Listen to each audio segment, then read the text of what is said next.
दोस्तों, मैं आपका अपना रवि एक बार फिर YouTube चैनल पर रवि #अध्ययन पर एक नई वीडियो के साथ। बच्चों, आज हम 12th क्लास की पॉलिटिकल साइंस का चैप्टर नंबर 1 कोल्ड वॉर का एक लेटेस्ट और बढ़िया टॉपिक करेंगे जो कि हमारे लिए बहुत काम का है।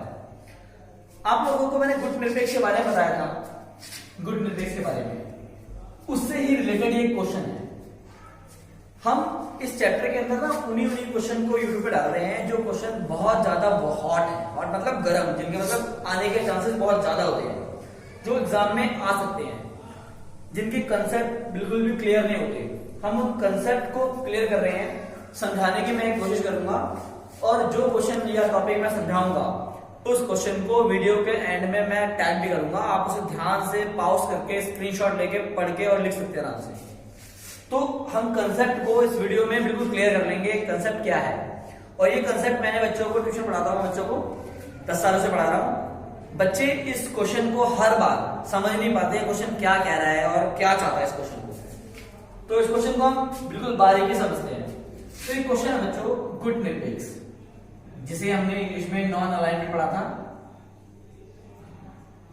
गुट निरपेक्ष जो कि 1961 में बना था और 1991 में खत्म नहीं हुआ था, गलत बोल रहा हूं मैं। ये 1961 में बना था बच्चों।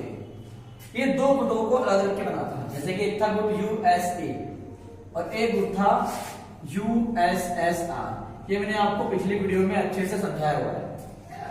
यूएसए और यूएसएसआर, इन दोनों को अलग रखकर, इन दोनों के साथ ना जुड़कर इसने अपना गुट बनाया था 1961 में गुट निरपेक्ष, इसे वही कहते हैं।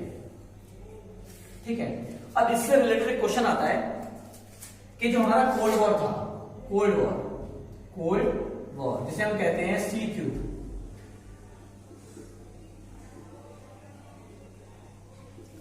जो खत्म हुआ था 1991 में, खत्म हो गया।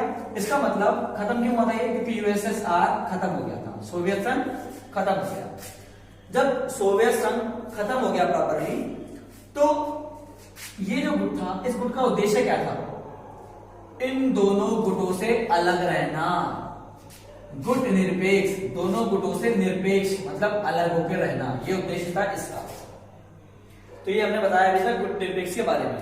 अब उस टॉपिक की बात करते हैं जो टॉपिक मैं आपको कराने वाला हूं, जो क्वेश्चन मैं आपको कराने वाला हूं। हमारा क्वेश्चन है कि कोल्ड वॉर के बाद, मतलब जब कोल्ड वॉर खत्म हो गया, कोल्ड वॉर के पतन मतलब कोल्ड वॉर के खत्म होने के बाद, शीत युद्ध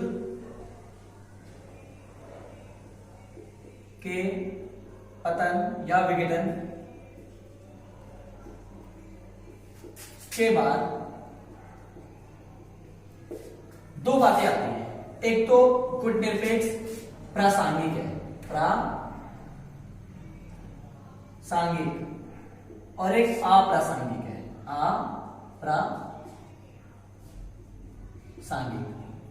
प्रासंगिक मतलब वैलिड और अप्रासंगिक मतलब इनवैलिड।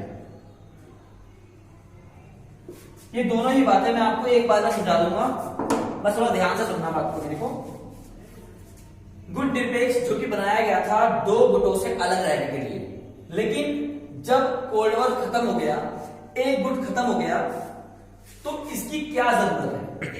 इसकी क्या जरूरत है? मतलब दो गुट थे, एक और दूसरा गुट। इन दोनों गुटों से अलग रखने के लिए बनाया गया था एक नया गुट, जिसका नाम था NAM, नाम नॉन अलाइनमेंट मूवमेंट, गुट निरपेक्ष आंदोलन। इन दोनों से अलग रहने के लिए। लेकिन जब ये गुट रहा ही नहीं, यूएसएसआर, जब ये वाला गुट रहा ही नहीं, तो उसके रहने का अब कोई औचित्य नहीं रह जाता, ऐसा कुछ लोगों का मानना था।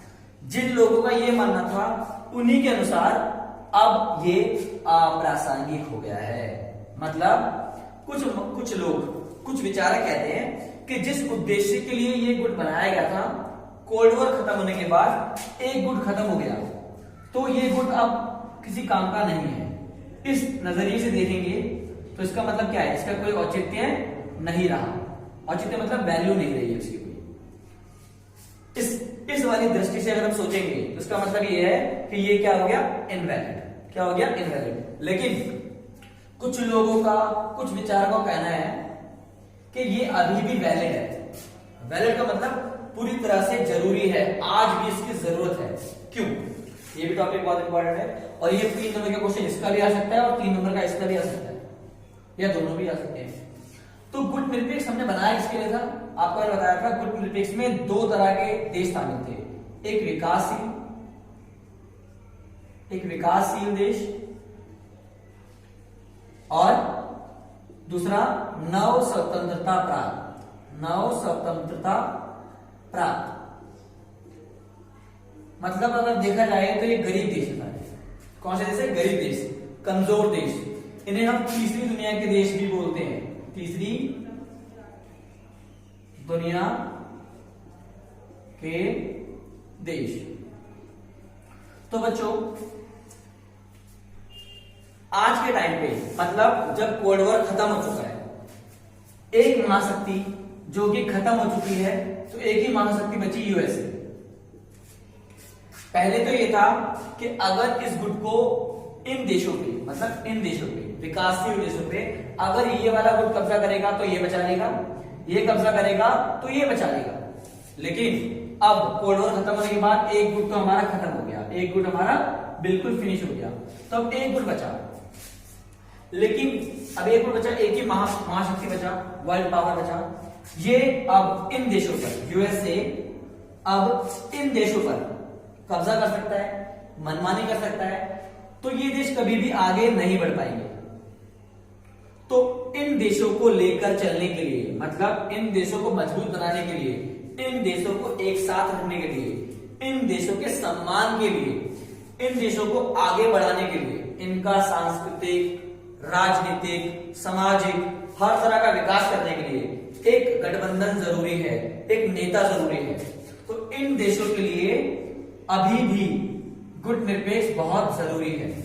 गुट निरपेक्ष होगा तो इनके पास महाशक्ति से लड़ने के लिए या महाशक्ति से बचने के लिए एक नेता होगा जो इनको लीड कर सकता है, जो इनको बचा सकता है।